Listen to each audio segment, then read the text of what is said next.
Hello and welcome to Hollywood Approved with Yael and Kristen. Each episode is an exploration of taste as we dive into the good, the bad, and the unexpected in TV and movies. Tune in for the celebrity guests and stay for the surprising recommendations. Plus, we are getting creative with modernizations and fan casting some of our favorites. This is Hollywood Approved.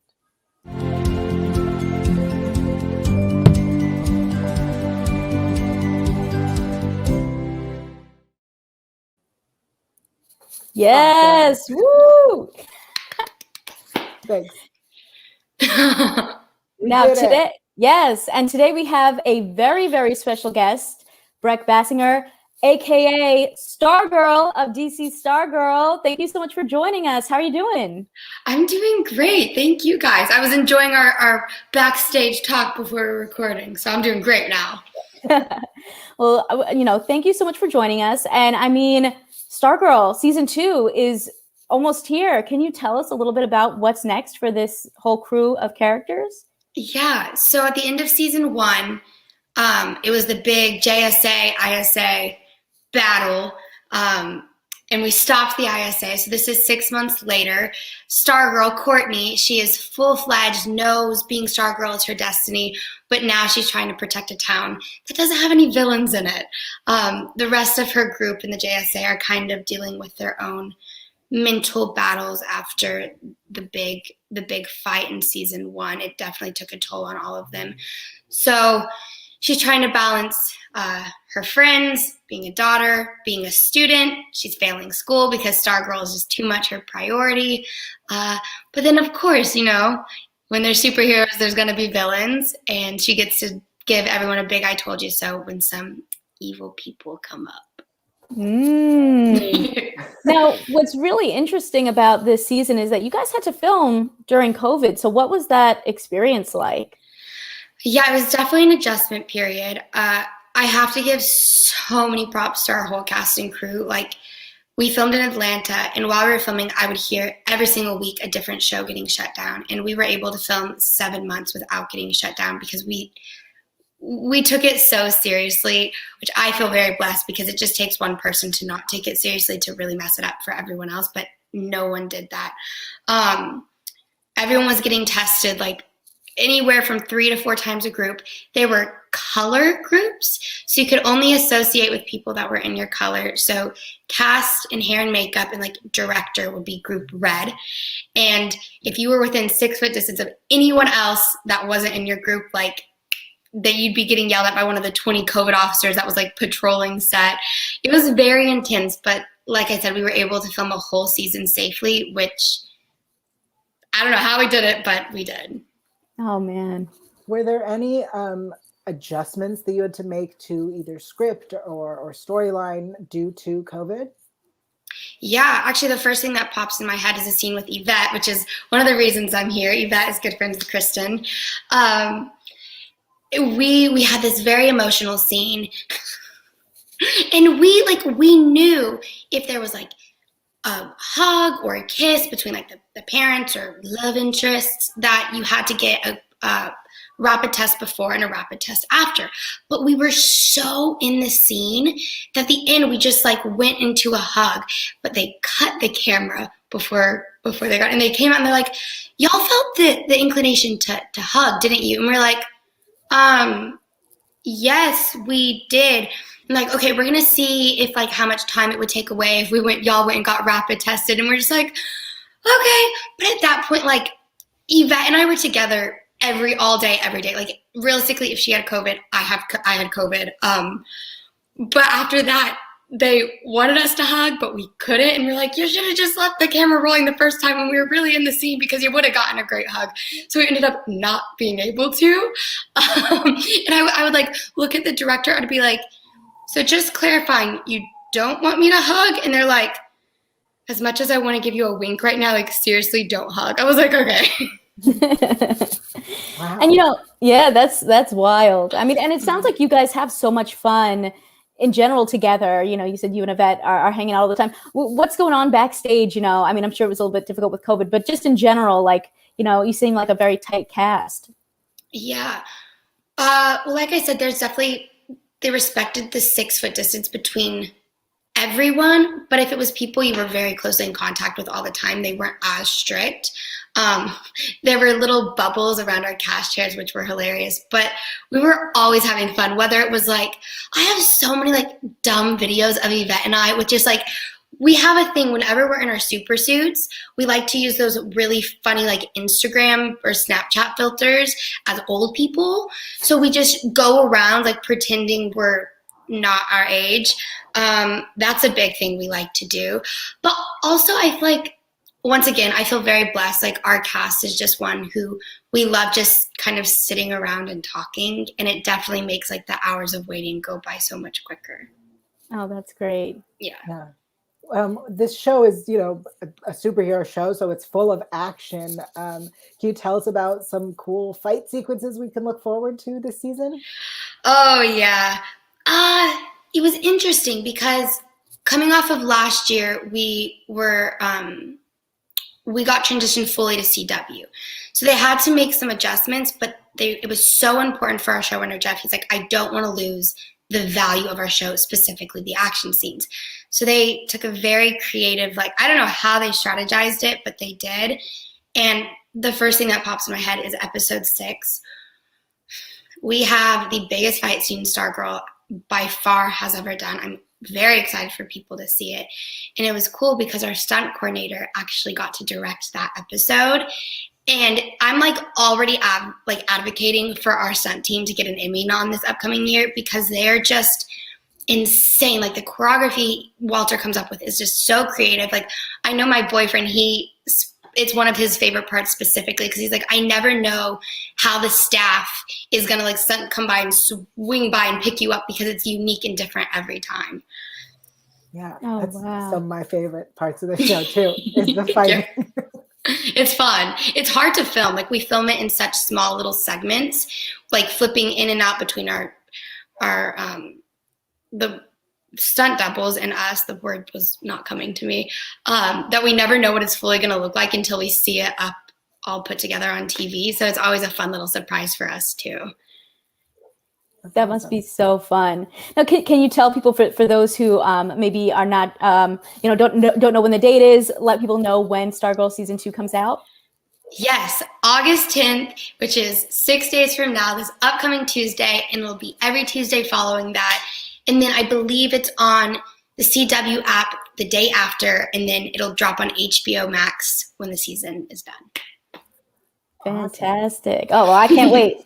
I mean, I got to tell you, I love the show, but my dad is the biggest fan of the show.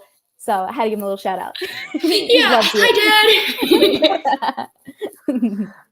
Awesome. Let's find out what is the last thing we all watched. Brec, do you want to start? What's the last thing you watched? Well, my TV is right there, and I literally got up off of the couch to come sit here. Never Have I Ever. I've been watching that. Yes. Oh, that's a good one. Shout out to our first guest, Benjamin Norris, who plays Trent on Never Have I Ever. He was on our first episode, and he is so he's hilarious in that show. Yes. I mean, they're all amazing, but yeah. Kristen, what about you? Last thing you watched? Last thing I watched was another CW show, the Charmed finale, which was heartbreaking because, we found out that Madeline Mantock, who plays Macy, is leaving the show. So they did a whole big tribute episode to her leaving, which was nice because in the original Charmed, when Shannon Doherty left, she kind of just left and they didn't really get to wrap it up. It was just next season she's gone. And this, they really did a nice farewell. What about you, Yael? I binged all of Atypical, all 4 seasons. Because all 4 seasons. Yes. I did it very quickly. Because a friend of mine, I saw him post that he was going to be in season 4. So I was like, well, I guess I should start watching this. He was in 3 scenes over the course of 3 episodes. But I watched the entire series because I'm a good friend.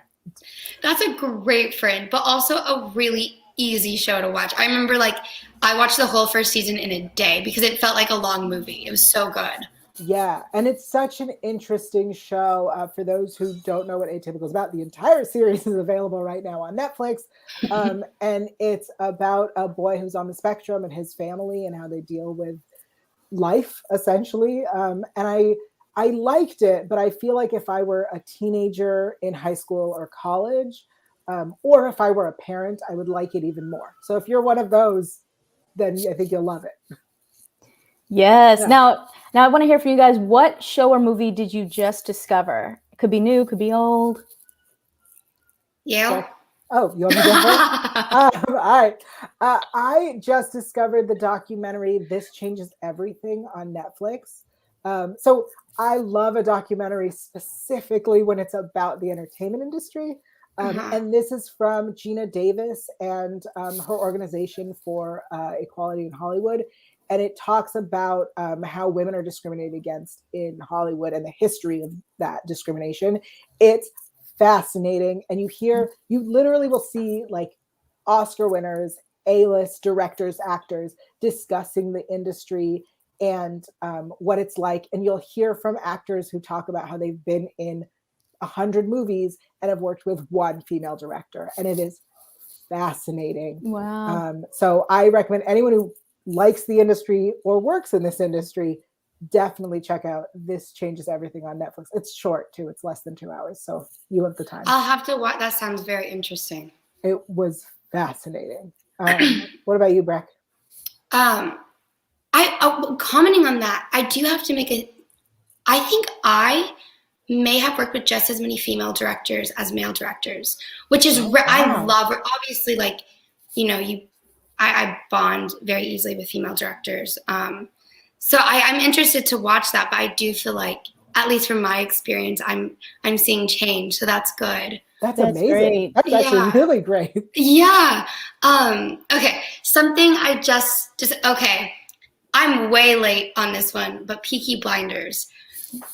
Yeah, when I was in Atlanta, I started watching it, which was a horrible idea because I don't get enough sleep while I'm filming anyways, and that would keep me up at night. But I've never seen a show like it. I think it was very well done. I'm obsessed with the lead guy. I never know if it's Killian or Cillian, but you know who I'm talking about, so that guy.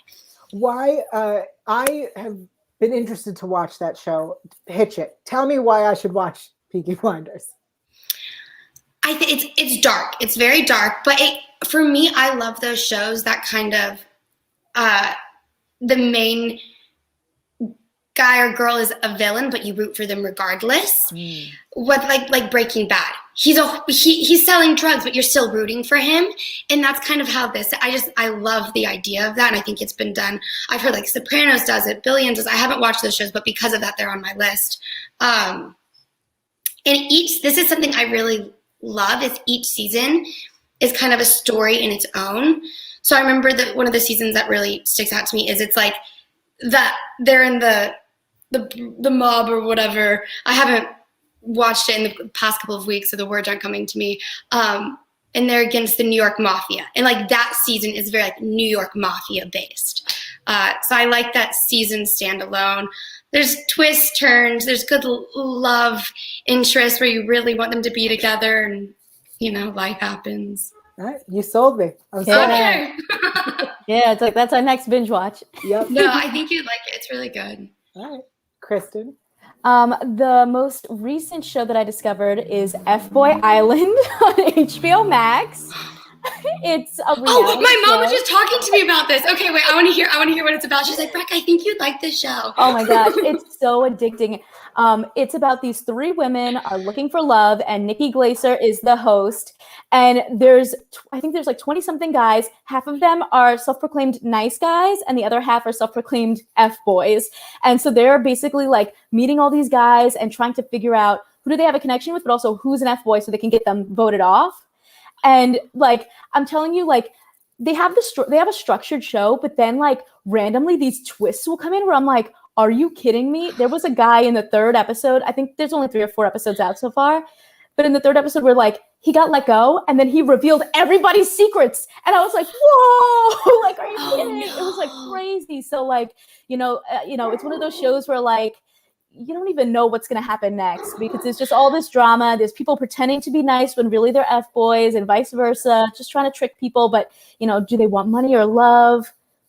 Who knows? Fame. Maybe a little bit of both. Fame, exactly. Yeah. Oh my gosh, I'm addicted. Oh, I have to watch that because that type of show is honestly my favorite. Too Hot to Handle. Already finished season 2. The Circle. Love it. Love is Blind. Also amazing. The After the Altar. I haven't watched it yet because I watched Love is Blind such a long time ago. I was like, I'm not going to remember who anyone is. And my mom told me yesterday, she goes, Brec, you will. Just watch it. And I was like, okay, fine. It's crazy. Oh my I clearly watch all these things with my mom, if you can't tell. Yes, that's amazing. But also, the After the Altar has a little bit of a Too Hot to Handle feature in there. Oh. So what was crossover. it? I believe it was The Circle had a girl from the first season of Too Hot to Handle on. And I was just like, oh, I love this. I'm living for all of it. Yep. So another Too Hot to Handle crossover, if you will. It's instead of the Arrowverse, it's the Netflix Loveverse. Yes. I love That's a thing. I'm pitching that. I'm just putting that out there. Amazing. I'm not a reality, especially not a dating reality show person. So I was positive that F-Boy Island was part of the Netflix Loveverse, as you're calling it. And it's apparently on HBO Max. Oh, you're right. It is on HBO Max. Oh no, but Too Hot to Handle and Love is Blind. They were F-Boy Island feels like it should be there with those. I love them all. I don't discriminate. They're all great. Okay. Exactly. Oh my goodness. All right, now guys, what is a show that's kind of on your list? It's been on your list for years, but you just still haven't watched it yet. A show, a movie. I'll go first. Mine is The Wire. Everyone knows that I'm the queen of Law and Order Special Victims Unit, greatest show of all time, and I've been told that I should check out The Wire. It is also cop related, and that I would like it, and I have yet to. And it's literally the top of my list of shows that I have to watch, and I just haven't. I just haven't, and I don't know why. How many seasons are there? I don't know. Oh, okay. Because I was if there's more than 2, I understand because that's a big. I think there is. I think there's 5. And I think it's dark. I hear it's dark and gritty. But there's a lot of good people in there. I think Michael K. Williams. I think got his start there. Yeah, a lot of people did. From Lovecraft. Yeah, a lot of people. What about you, Brec? Get to it one day. Mm-hmm. But I understand, when it's dark, that's how Peaky Blinders was for me. It's a dark show, and I'm I have to be in a certain era of life to sit down and watch that. And I did not watch it last year because I'm 2020 is not the year to watch anything dark. That's why I was I was only watching Atypical and Love is Blind. So, for me, shows aren't popping into my head, and I'm about to incriminate myself. I need to watch a lot of those classic films. I've never seen The Godfather, and I probably, as an actor, need to see that. So that's a lot of the list I was showing you on my phone of all the movies and TV shows I need to watch. The ones that for some reason I keep putting off are the classics that I should have watched 5 years ago. I feel the classics are tough because you have to watch them and everyone's seen them and they're culturally relevant all the time because everyone's making references to them and nods and everything. But, sometimes you just want to watch the new stuff. Yeah. I want to be able to tweet about it and people be tweeting me back about it. I don't know. I don't even tweet. We're going to start a classic movie club and we're going to watch it and live tweet together. I think I'll be getting sick a lot. We'll just watch F-Boy Island. Okay, honestly, I can't wait. I think I'm going over to my mom's house tonight and I'll be like, hey mom, I got a new show for us to watch. I've been thought about it 3 times. Yes. Kristen? A show on my list, Friday Night Lights. I feel like everyone talks about it. You got that iconic quote. What is it? What is it? Must not be that iconic. But full hearts. Full hearts, clear eyes, clear heart, can't lose, something like that. I don't know because I haven't watched it, but people say it all the time. People love it. So I feel like that's one of those classic ones that I gotta go back to and actually watch for once. Yeah. Although it was really hard to pick one, to be honest. I was like, it came up on my Netflix as like, you haven't watched this. And I was like, oh, okay, there. Thank you, Netflix, for telling me that this is on your platform. See, now I have to give you all a show because Flight Attendant. I've been wanting to watch that. Everyone keeps telling me about it. And it sounds like it'd be such a cup of tea for me. And I haven't watched it. Yeah. So I changed my answer. Okay. Yes, that's a good one. I mean, both your answers were good. Yes. Thank you. And lastly, what is a show that you think has good representation? Kristen, do you want to start? Or Brec? Sure. Or Brec? I mean, instantly, like the last thing I watched, Never Have I Ever, I feel like that has beautiful representation. I was literally sitting there watching and I was like, wow, I see so many different kinds of people. This is beautiful. Absolutely. That's a good one. Yeah. For me, I went with the Saved by the Bell reboot, which I think is so fun. I love that we're, focused on this new group of people. You would think like, oh, like Saved by the Bell, we care about the classics, like the people that originally were on the show. I'm like, I don't care about them. I love this new cast. I think that they're so fun. They're so diverse. You have a Latina leading this project, an Afro-Latina who joins the football team. You have Josie Tota, as the mean popular girl at school with a heart. I just loved this new cast so much. And I thought they did a really great job with their pop culture references. I really enjoyed Saved by the Bell as a whole, but I thought the new cast really, really were just superstars to the point that I was like, I don't care about the, Zach and Kelly, which is that's who you care about, So I think the fact that they could do that, to me, they did a great job. What is it on? I've been wanting to watch it. Peacock, yeah. Okay, I don't have Peacock. I was like, why haven't I watched it yet? That's why. Yeah, that makes sense. Yeah, really. There's a lot of good stuff on Peacock, actually. Girls 5 Eva is really good too. I've heard of that. Yeah. Was it Rutherford Falls? Yes, that's another one. Mm-hmm. Yeah. I was gonna say Saved by the Bell also, but I let Kristen have it. Thank you. I'm going with Shrill, which was on Hulu, because anyone who's ever seen anything I tweet about or watched the show before knows that I am very, very passionate about body diversity. And this is a show that had a plus size lead, a plus size best friend, a plus size male love interest. And so I absolutely love that. Also, they had queer representation. And it was just a really great show that did not get enough appreciation because it's hard for people to watch a show that has a plus size lead who doesn't hate herself. And that is what the show is a show where that is not the case. So Hulu's Shrill, all 3 seasons or 3 seasons, I think, are available on Hulu. That's the show that I picked for good representation. Yeah, I remember that one episode, the swimsuit pool party. That was so beautiful. They did such a good job. It was just about embracing yourself and being comfortable in a bathing suit. And everyone was just partying. And in the last season, there was a really great scene that went a little viral because it's the scene of she goes to the doctor for something. I can't remember what it was for. And the doctor told her to lose weight. And she was like, but that's not what I'm here for. And it was just a thing that a lot of plus size women watching went, yeah, that happens every time.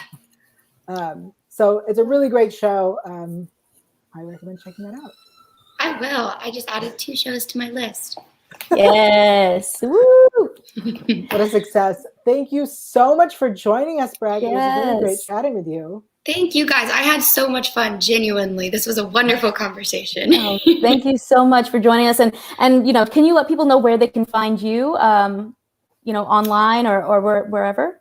Yeah, Instagram at Brec Bassinger, Twitter at Brec Bassinger. I don't use Twitter a lot, but I'll definitely be live tweeting once Stargirl starts airing, which I love connecting with fans that way. So, yeah. Awesome. And Stargirl is premiering next week on Tuesday. So check that out, everybody. Yay. Thank you, guys. Thank you. Thank you. It was nice to meet you both. Nice you too. All right. We are going to continue our show because we have our fan casting segment. For those who are new, we like to take quality fan cast, what we would do to modernize them for 2021 or 2022, whenever our fictional shows come out. Yes. So today we are fan casting Boy Meets World. Which is so hard to fan cast. Yes, it was very difficult. So We'll start with Corey. Let's start with our Corys. Who do you have for your vote for Corey? Because I think we went in a very similar direction. I think we did, but I think I might have gone a tad bit younger than you. So my pick was Isaac Ryan Brown, who you might know from Ryan's Raven's Home. He, I think, is just a very likable guy, and you know he's already on a Disney property, so like not too difficult to make that transition over to a Boy Meets World.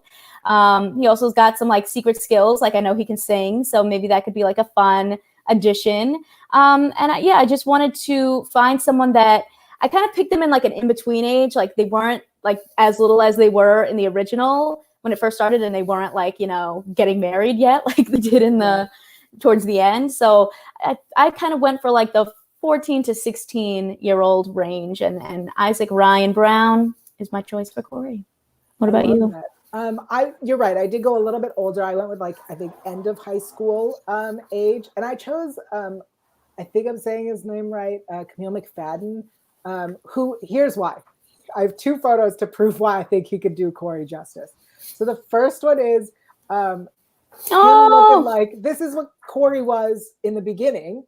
And then Corey becomes this. So I think like start off awkward Corey at the beginning of the first season of my reboot, and then by the end he like comes into his own and he's getting ready to go off to college. So that's where I went. And another Disney alum from Casey Undercover. So we got the Disney connections already. Yeah. Who do you have for Topanga?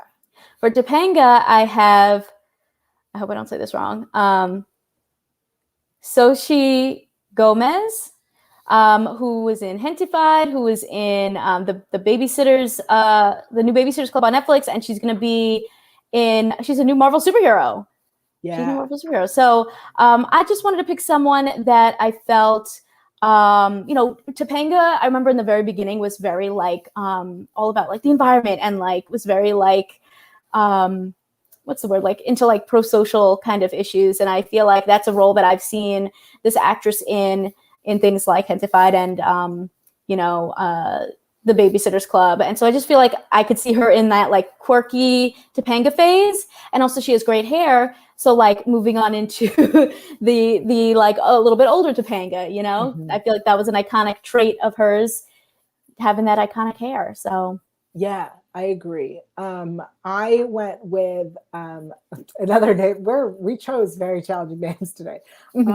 Kia Piahu is, I think how to pronounce it. She was in Finding Ohana on Netflix. I still want to see that. What I liked was that she was kind of like a tomboy, adventurer type in that movie. And so I could see her being Topanga, who at the beginning didn't really care to be the like girliest of girls, but is still a very beautiful person that can dress up the girliest. So, similar to your character, where Topanga started off being very hippie-like and eventually evolved into a more, I would say, traditional TV girl character. Totally. So, yeah. All right, what about Sean? Corey's best friend, Sean. I feel like Sean's the one I had the hardest time with. And I'm not like 100% sold on my choice. I just felt like I went with Noah Jupe because I feel like he's a rising star right now. And he's been in a lot of interesting, indie projects. And I was just like, this could be maybe a fun, different type of role to see him in. But honestly, I had a really hard time with the Sean role. So, yeah, what about you? So I went with Jordan Fisher. Yes. Because Sean was at least for me, Sean was the one that I was crushing on more so than Corey. So I was like, who can embody that like nice guy, bad boy, edgy, but still, sophisticated. Yeah. Like Jordan Fisher. Yes. And he sings. Yeah. Okay, so I feel like because I chose them a little bit younger, I was just having a hard time, but I feel like Jordan Fisher, that's like perfect. Right? So good. Yeah, yours, I was like, this guy's real young. This guy feels very young. Yeah. Well, I went all, young so that they Yes. grow into the roles, but Right. yeah. I'm starting them off at like senior year of high school for some I reason. feel like mine are like freshmen. Yes. Right? How old are you what grade are you in when you're 14 to 16? That's like freshman, sophomore. Yeah. So they're like freshmen, sophomores. Yeah. All right. All right. Eric, older brother of Corey. Okay. This is the one that I felt really good about. I went with Brec Ray from On My Block, who again also can sing. I'm sorry. Hold on. Oh, no problem. Another person who could sing. So I don't know, maybe we're like secretly making a little bit of a Boy Meets World musical. I don't know. Apparently. But he was so funny and On My Block. And I feel like, at first Eric was the brother that was cool, but then he really just became like the goofy guy. And I feel like Brec Ray would do so well in a role like that. Playing, the goofy older brother, doing the like I could see it, I could see it. Yeah. I went with a more serious note. I wanted Eric to be the older brother that we all want, not the like goofy older brother. Because I feel like Eric, if I remember correctly, Eric was dumb, right? Like, well, originally he was very popular and everyone loved him, and then as he got older, they made him like kind of more dumb and like goofy. But originally he was like the heartthrob brother. Yes. So I kept him heartthrob and went a little more mature and went with Shamik Moore. Ooh. Yeah. Very nice. I kept him as a heartthrob because if I remember correctly, there's like a scene where when they're looking at colleges and Eric doesn't know where he's going to go or something, and somebody gets into Duke because Eric gets into like a fake college. He gets like a scam or something, and somebody gets into Duke, and he was like, "Who's going to tell them that that's not real?" And I was like, "Oh my God, he's dumb." Yeah. So I was like, "No, I don't like that. I don't like that trope of the dumb pretty boy." I hear you. All right. And then we also cast Angela.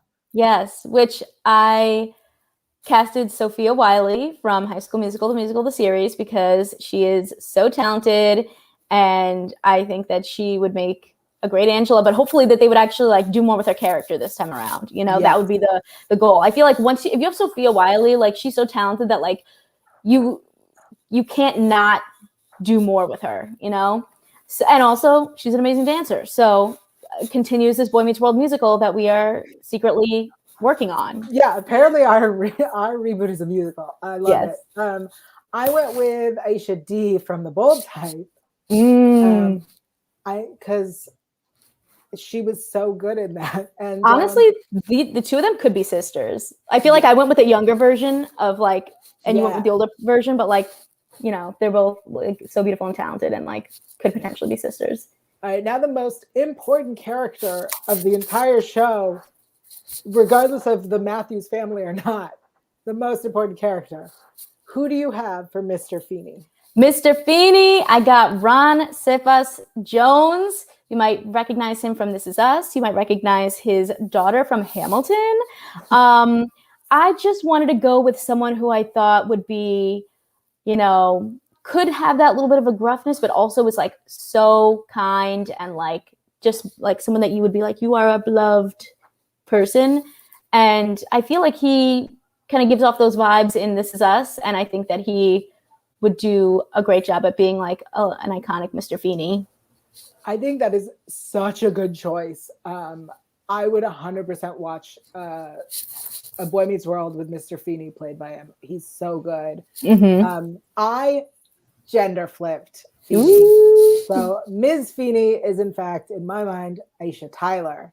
Ooh, okay. I brought her down in age a little bit because I thought, the kids, if I'm looking at like high school seniors, the person they're going to turn to, the person they're going to want advice from is like a younger teacher. So kind of like a Mr. Turner, if you recall. Oh, yes. Okay. I feel that. So like maybe she'll ride a motorcycle and just be like hip and cool and take Sean under her wing. Right. So I think like if Mr. Turner and Mr. Feeney were merged, you get Aisha Tyler in my reboot. Yes. I like that. I like that, the combining of the characters. Yeah. I am realizing how well I know this show. I know, right? It's a surprise to me. It's like a million seasons, but we got it. Yeah, so that's our fan cast for our Boy Meets World reboots. Let us know who you would fan cast in the comments or on social. But I think that is it for today's show. Awesome. Until next time, Kristen, where can everyone keep up with you on the internet? You can find me at Kaymaldo, Kaymaldo, on YouTube, Twitter, Facebook, at a 1 at the end. I'm on Instagram. I post a lot of videos on YouTube. And I also have my own podcast called Pop Culture Planet that's all about representation and inclusion in the entertainment space.